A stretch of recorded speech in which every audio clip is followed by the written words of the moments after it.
Shalom mes bien-aimés dans le Seigneur. Soyez bénis dans le nom de Jésus. Que la paix, la joie soit votre partage au nom de Jésus.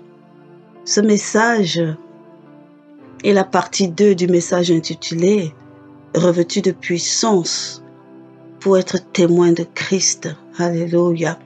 Et dans la première partie, il a été vraiment question de pouvoir exhorter l'Église locale à vraiment mieux comprendre et s'engager véritablement dans ce pourquoi le Seigneur Dieu l'appelle, ce pourquoi et en quoi Jésus-Christ notre Seigneur a envoyé l'Église, pour qu'il n'y ait pas de confusion, pour que dans l'œuvre vraiment de l'Église que les chrétiens, les croyants, ceux qui œuvrent en Jésus-Christ, vraiment comprennent les enjeux et comprennent véritablement les buts et les objectifs du royaume de Dieu, qui va largement au-delà de notre bien-être de chrétien, bien-être que le Seigneur Dieu a disposé vraiment sous la pluie pour tout le monde. Amen.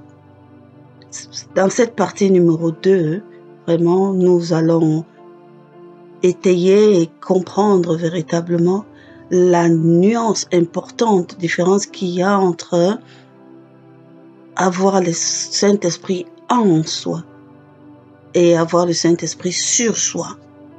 Comprendre vraiment la dimension de être rempli du Saint-Esprit, à quoi ça nous amène, et être revêtu du Saint-Esprit, à quoi ça nous amène, afin que nous puissions œuvrer vraiment en nous soumettant au Saint-Esprit et en œuvrant efficacement. Alléluia. Gloire à l'Éternel Dieu, notre Père. C'est pour faire autre chose. Mais notre Seigneur Jésus, lui-même a eu besoin de ça. Notre Seigneur Jésus est né. On l'a reconnu au berceau comme un roi. Il est né roi. Les mages, guidés par l'étoile, sont venus se prosterner et reconnaître sa royauté. Alléluia.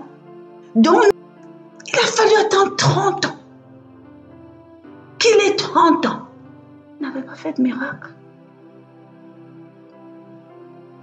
Et notre Seigneur Jésus, même en qualité de roi, est allé aux eaux de baptême pour se laver, pour recevoir ce baptême de repentance. Comme un homme. La parole de Dieu dit qu'il a été rempli du Saint-Esprit quand il est sorti. Le ciel s'est ouvert. Il a été rempli du Saint-Esprit. Mes frères, mes sœurs, je vais attirer votre attention ici sur la nuance qu'il va avoir entre être rempli du Saint-Esprit et avoir l'Esprit de Dieu sur soi. Alléluia. Notre Seigneur Jésus a été rempli bien avant. Il a été baptisé du Saint-Esprit bien avant. En sortant de lui, il a été rempli d'Esprit. Et c'est rempli de l'Esprit que le Saint-Esprit qui le remplissait l'a conduit au désert. Et la parole de Dieu dit que c'était pour être tenté. Il allait être mis à l'épreuve, tenté, parce qu'il fallait qu'il confronte les choses avant une autre étape. C'est la phase du baptissement. Si notre Seigneur Jésus a eu besoin d'avoir cette phase de baptissement, combien de fois nous, pourquoi les enfants de Dieu, les chrétiens, n'aiment pas se laisser bâtir, se laisser transformer par le renouvellement d'intelligence? Ils n'aiment pas ça. On vous dit, prenez le temps pour étudier, prenez le temps pour lire la Bible, prenez le temps pour écouter les messages les uns et les autres. Prenez le temps. Non. On a 2-3 versets. C'est ça qu'on répète tous les jours. On loue, on va chanter. Les chants qui ont été inspirés à d'autres. Alors que lorsqu'on dit où sont tes cantiques, où sont tes hymnes, ce sont les tiens, ce n'est pas ceux que d'autres ont chantés. Ah, mes amis. Quand ton être est en louange, ton être émet des cantiques à l'Éternel. Parce que l'Esprit qui est en toi Prends de ce qui est en toi pour pouvoir prendre. C'est ta louange. Parce que chanter les cantiques des autres, je mets un bémol pour cette louange. Amen. Parce que les enfants de Dieu ne sont pas appelés à être des chanteurs. Ils sont appelés à être des témoins. Désirer être bâti. Notre Seigneur Jésus, il s'est confronté au désert. Le Saint-Esprit, avant de rentrer dans une autre dimension, l'a mis en tentation. Il a dit, on va faire quelques exercices. On va faire quelques exercices. Et il a laissé un poids avec l'ennemi. Parce que Satan, dès qu'il voit une lumière poindre, depuis le temps que Jésus est sorti de l'eau et que le ciel s'est ouvert, Satan a dit, qu'est-ce qui se passe là-bas? Qu'est-ce qui se passe là-bas pour que la colombe descende? Oh, qu'est-ce qui se passe là pour que la dimension de la colombe descende ici? Parce que vous savez, le Saint-Esprit a des différentes phases de manifestation. Ce n'est pas toujours la même chose. Je vous ai déjà parlé de 7 niveaux de croissance. Ce n'est pas toujours la même chose. On a parlé du vent, on parle de beaucoup de choses. Alléluia. Et ce n'est pas toujours pour le même impact, ce n'est pas toujours pour faire les mêmes choses. La colombe est descendue, Satan a dit que non, je vais voir ce qui se passe là-bas. Parce que ça, c'est dangereux pour moi. Il allait au désert. Et nous connaissons les tentations qu'il a fait subir à Jésus. Mais il y a quelque chose de particulier. Jésus était rempli du Saint-Esprit. Jésus était fils de Dieu. Jésus était roi. Jésus savait qui il était, mais il ne l'a pas rabroué au haut. Il a utilisé la puissance de la parole de Dieu.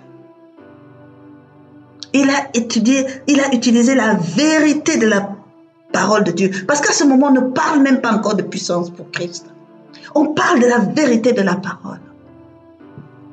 Parce que Satan était un menteur. Il est venu et il a essayé de biaiser. Mais le Seigneur Jésus ne lui a pas dit. C'est faux même ce que tu dis. Il a cité la parole. Et il a dit en vérité, la parole de Dieu me dit ceci. La parole de Dieu. La parole de Dieu est puissante et vie. La parole de Dieu est la vérité. Tu ne peux pas me tromper. Ce que tu sors là, tu as beau contourner, mais je ne vais pas suivre ça. Parce que la parole de Dieu me dit. Alléluia. Il est écrit, il est écrit, il est écrit. Pas une parole qu'on a inventée, pas une parole qu'on apprend, mais ce qui est écrit dans les Écritures. Jésus-Christ a utilisé ça. Jésus-Christ a témoigné des Écritures. Il a appliqué lui-même ce qu'il veut nous enseigner là, dans Acte 1. Il a appliqué ce qui est les Écritures. Aucune parole n'est sortie de lui-même. Toutes ses réponses étaient des Écritures de la parole de Dieu. Entendons ça, mes frères et mes sœurs. Moi, ça m'a beaucoup enrichi. Et je me suis dit, oh Saint-Esprit de Dieu, je prie que tu me façonnes dans la rectitude de la parole écrite. Alléluia. Oui, c'est bien de comprendre. Oui, c'est bien même de méditer. Mais ne permets pas que je puisse la dire à ma manière lorsque je la cite. Permets que je la cite telle qu'elle est citée dans les Écritures. Au nom de Jésus, je porterai ainsi témoignage à la vérité de la parole. Je serai un témoin. Alléluia. Gloire à Dieu.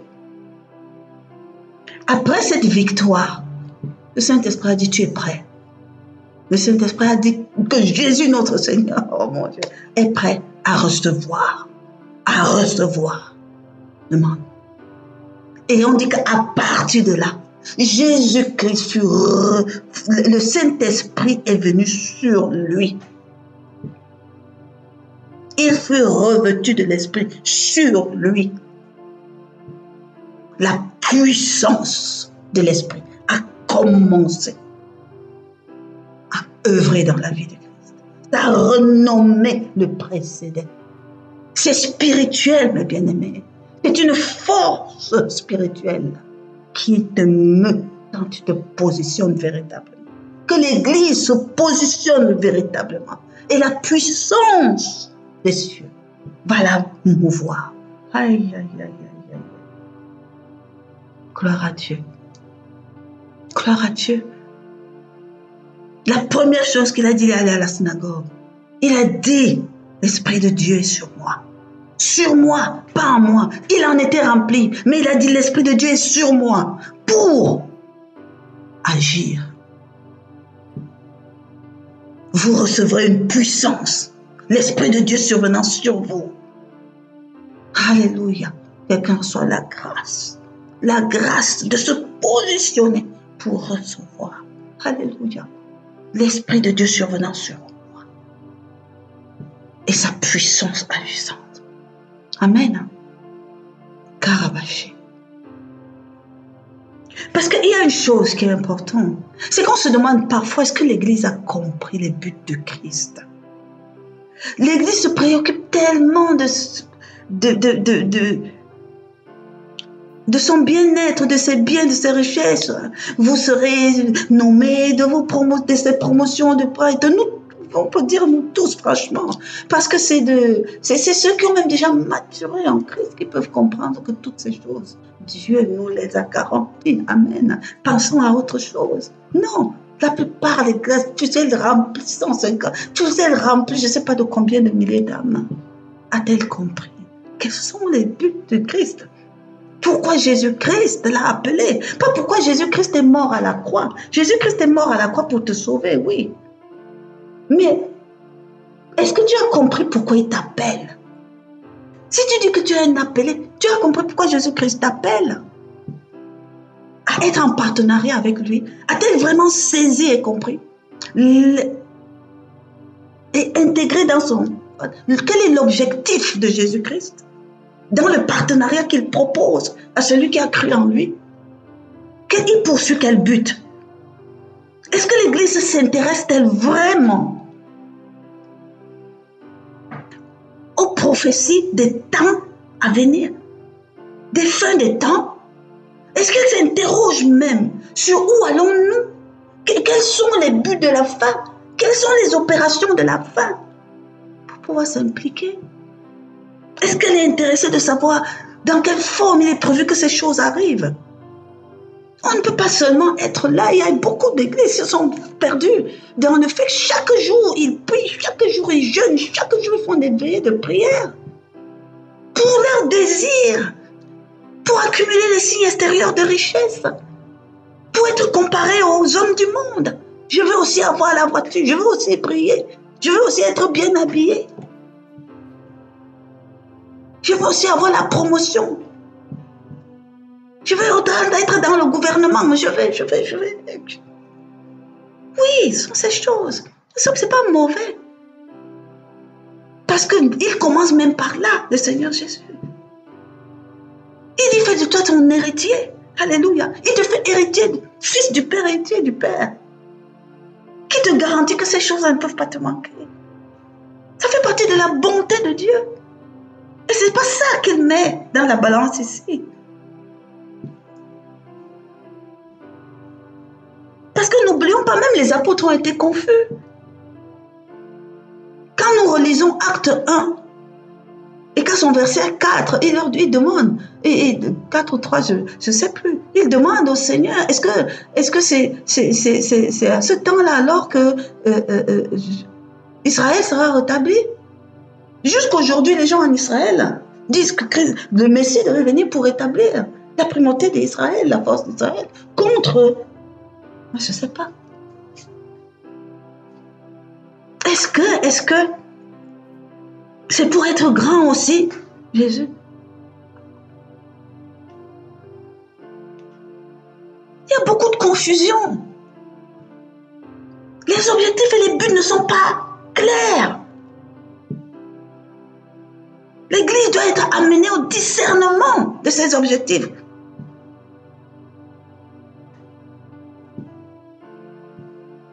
L'Église a un problème pour ça. Parce qu'ils n'ont pas la clarté de là où ils vont, ils n'ont pas la clarté de ce pourquoi ils existent. Pourquoi il y a l'église? Pourquoi vous vous rassemblez?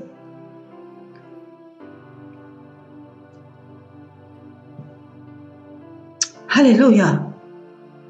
Il faut comprendre une chose. Il y a un point que je vais toucher.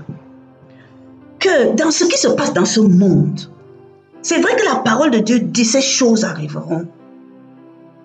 Il y aura les guerres, les études. Quand nous regardons la physionomie du monde qui nous entoure, on est effaré. On se demande même comment cela peut sortir de l'esprit des hommes.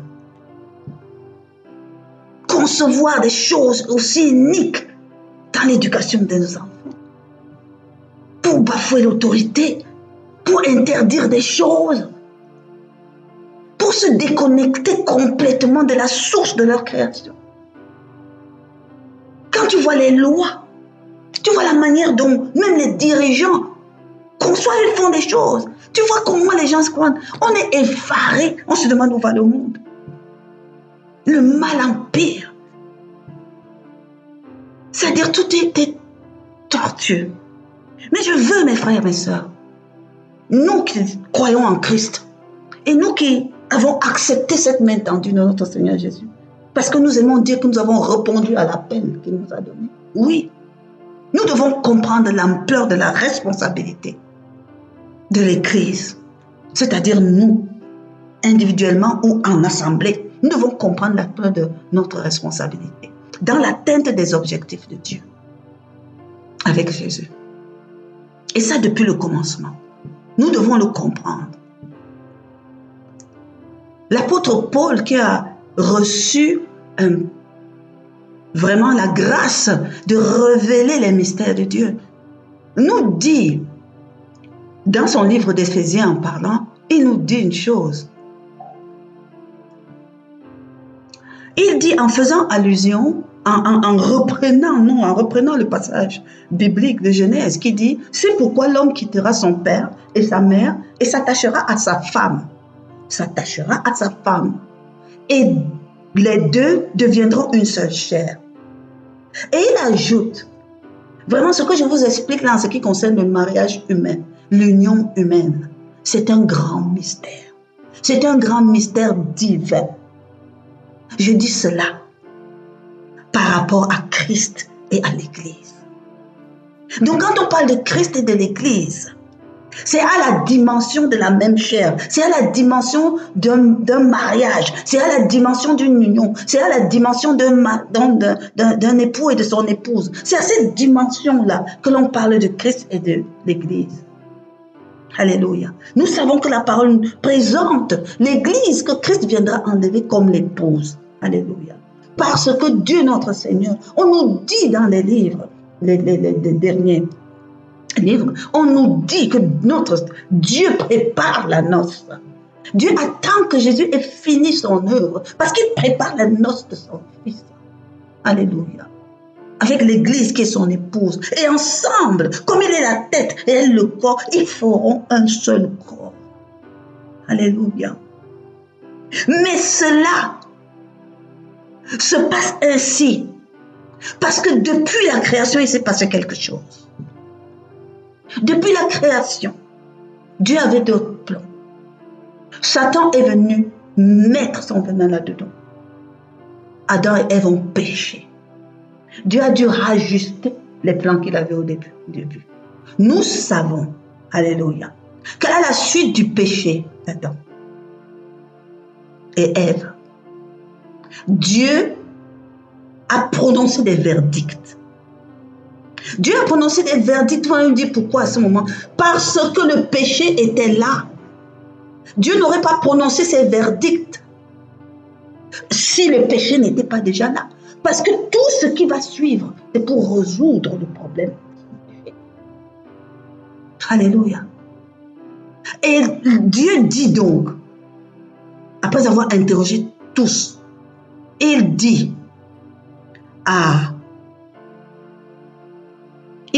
au serpent, dans Genèse 3, verset 15, le Satan, le malin, avait investi le corps d'un animal. Parce que ça aussi, il faut qu'on nous regarde.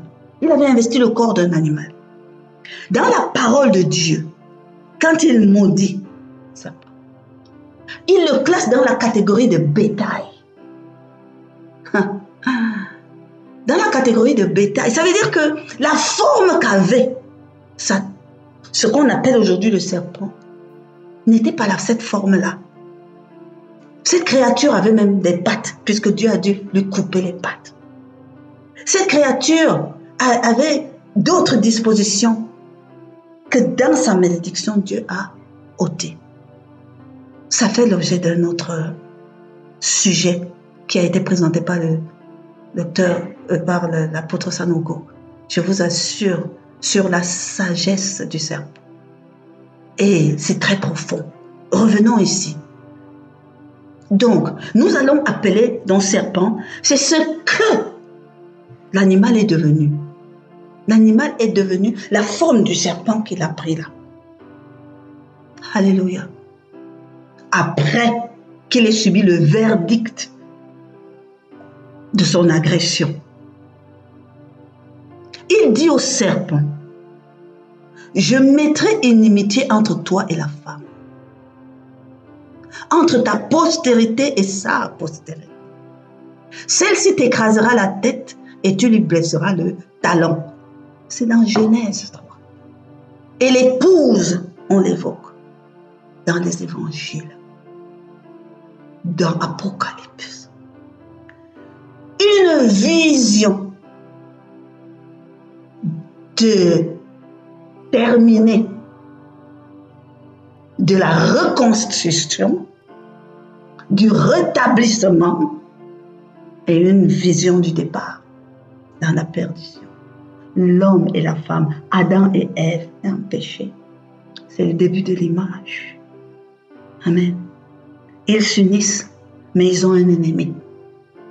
Et il dit l'inimitié là entre la femme et toi.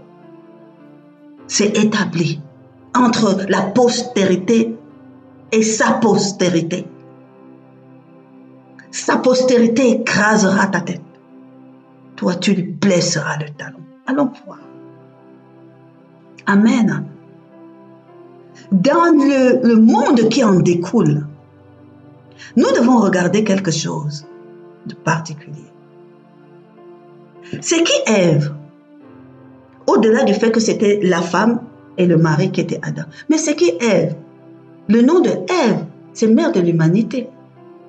C'est celle qui a enfanté tout. Et je vous rappelle que le nom de Ève vraiment est donné par Adam à Ève après qu'ils aient péché. Parce que c'était la femme et l'homme. C'était Ish et Isha pendant les premiers chapitres. C'est devenu Ève. Il appela sa femme Ève parce que c'est d'elle que va découler toute l'humanité. Donc là, c'est la mère de tout. Donc quand nous parlons de postérité de la femme qui est Ève, on parle de tous les enfants qui vont découler de la lignée de Ève. Alléluia. Donc nous, tous dans ce monde, alléluia,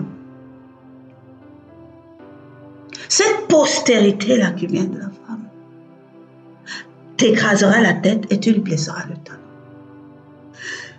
Regardons c'est quoi le talon. Parce que le talon, c'est le talon de la postérité de la femme.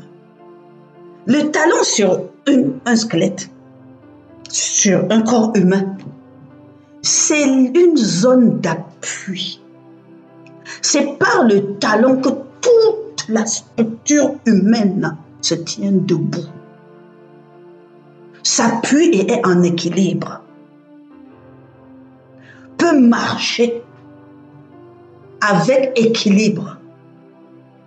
Quand ton talon est atteint, ta marche est clopidante, boiteuse. Tu perds ton équilibre. Alléluia. Mais il n'y a pas que ça. Tu perds ton appui. Et que nous allons plus spirituellement dans ces mots d'appui. Tu es désaxé. Dont la blessure qui viendra du serpent, cette blessure qui viendra du serpent, de la tête du serpent, a pour but de déséquilibrer, de déglinguer, d'ôter les appuis, d'ôter les forteresses, de donner à la postérité de la femme cette incapacité à tenir ferme, cette incapacité même à marcher dans une orientation claire. Tu dandines parce que tu n'as plus des appuis. Vous allez me dire que c'est une projection de vue, mais spirituellement, c'est ça. Souvenez-vous dans la Bible quand on parle de la hanche de Jacob qui a été brisée. Souvenez-vous que quand on fait allusion à la vue, on parle de vision. Amen. Donc tout ce qui peut être déséquilibré, tout ce qui peut venir du serpent, de cette blessure du serpent, va déséquilibrer l'homme, va le plier, va le courber. Il ne pourra plus marcher dans la droiture. Il n'aura plus d'appui qui l'équilibre. Il ne pourra plus tenir ferme, dandinant, louvoyant. Mais la tête du serpent.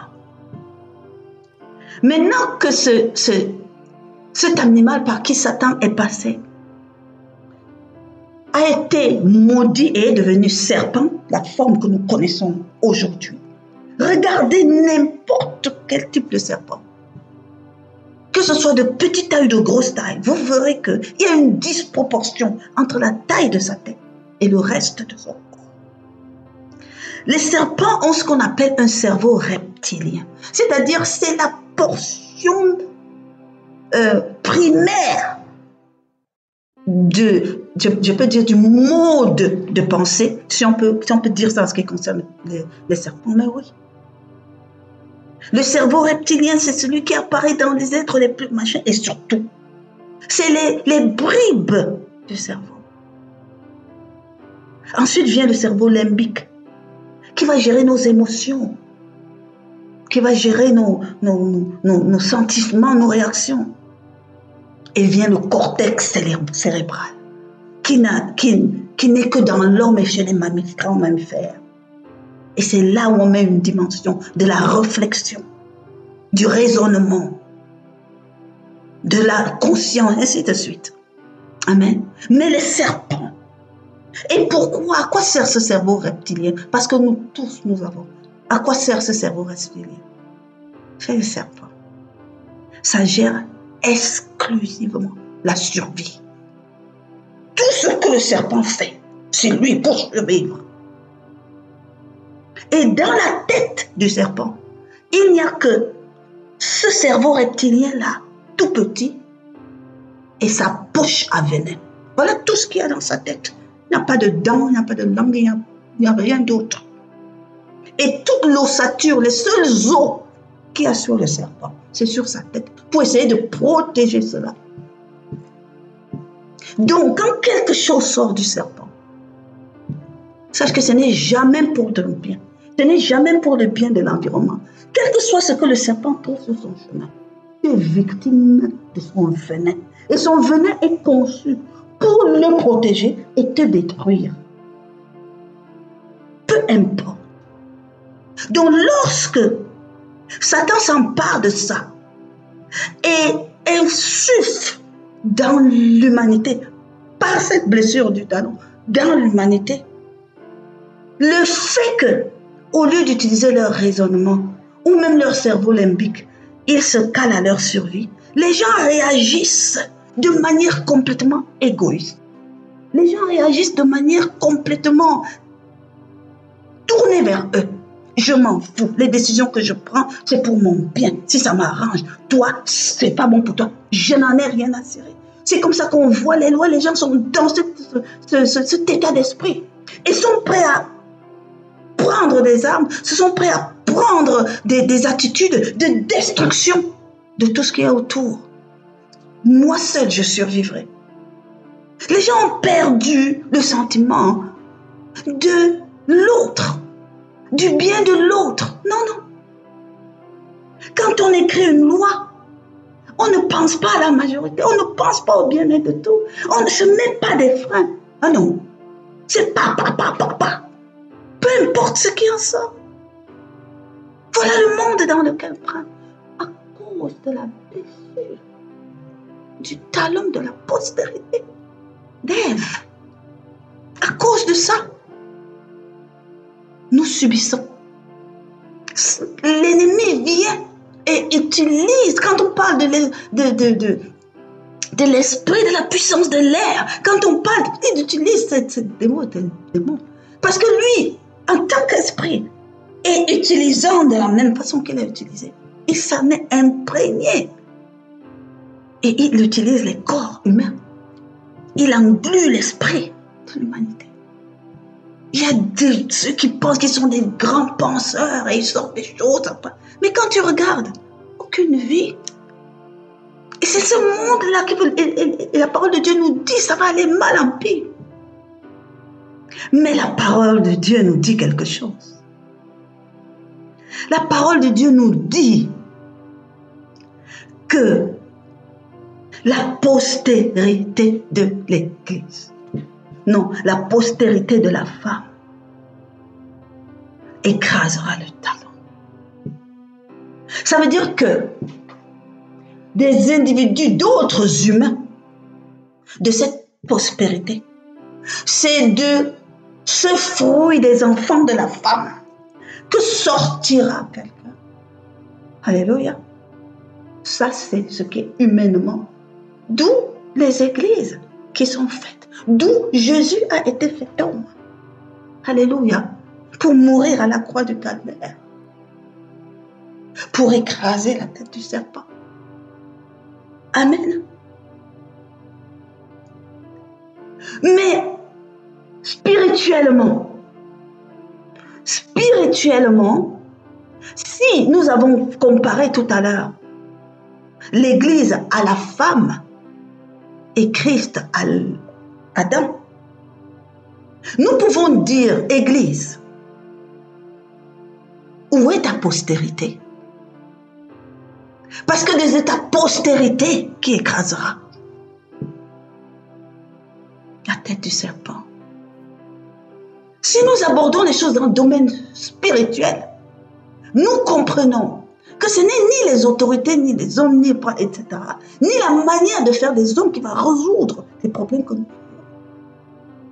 Mais que la solution est dans l'Église. L'Église, corps de Christ. La solution est en Église. C'est l'Église qui doit enfanter, parce qu'il s'agit de sa postérité.